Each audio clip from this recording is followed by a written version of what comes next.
So last week I talked about Apple's lossless audio and spatial audio, and I promised to try to explain more and elaborate more on lossless audio and lossy audio too, and how they both work. So here I am.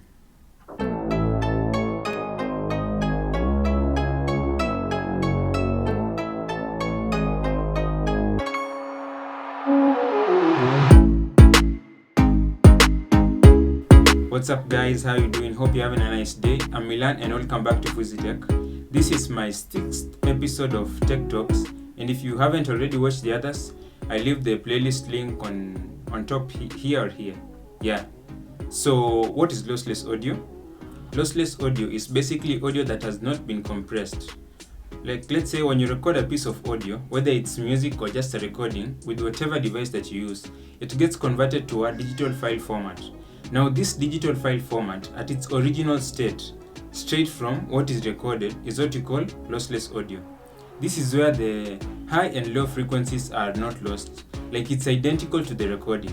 The input and output is basically the same thing. Now there are different formats of lossless audio, such as FLAC or FLAC and WAV files. Aside from lossless audio, we also have lossy audio, which is sort of the opposite or something. As I have just said, lossless audio is one that is not compressed. Now lossy audio is one that is compressed. When recording the audio file, the output may not retain all the audio information of the original file. So the input and output are not at all similar. Yes, they sound almost the same, but they are not 100% the same. Certain frequencies, whether they are high or low, are not that important to the listener, so they are removed and the file is compressed to reduce the file size. This does not at all make it sound bad. It's still great, but the extra excess useless stuff is not there. Examples of lossy audio formats are MP3, ASC, and WMA. I'm pretty sure you've heard of some of these. Now, although lossless audio is mostly uncompressed audio, we can have one that is compressed. It remains this way by using lossless compression, which is a compression system that allows the original data to be reconstructed from the compressed data. The compression involves no loss of information, and the original data can still be recovered. This compressed audio is still larger than that from lossy compression, and that is why it can be restored. That's the only major difference between lossy audio and lossless audio, whether compressed or not. It involves a lot of science that I'm not going to get into.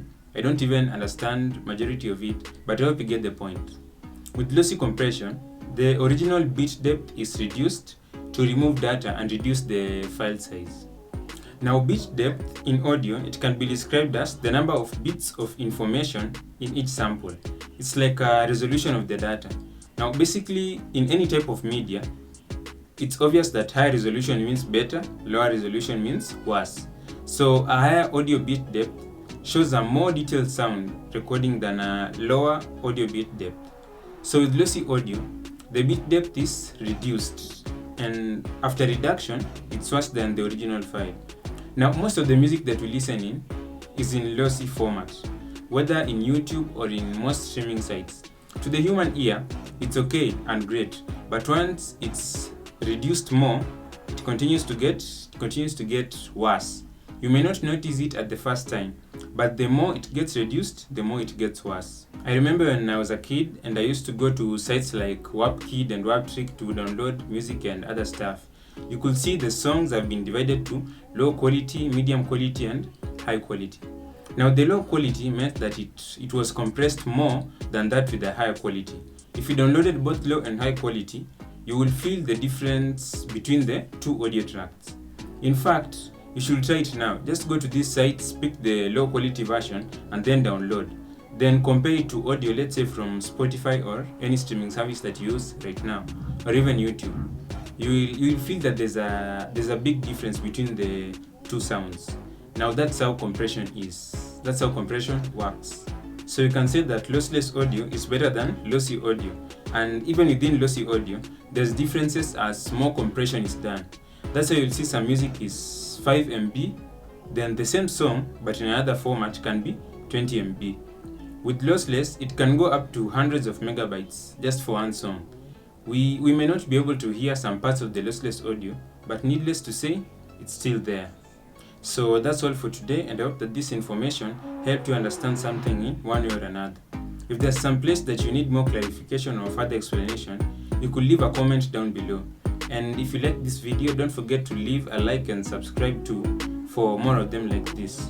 That's been it. I'm Milan and this is FuzzyTech. Thanks for watching and stay tuned for next time, and hope you have a fantastic day.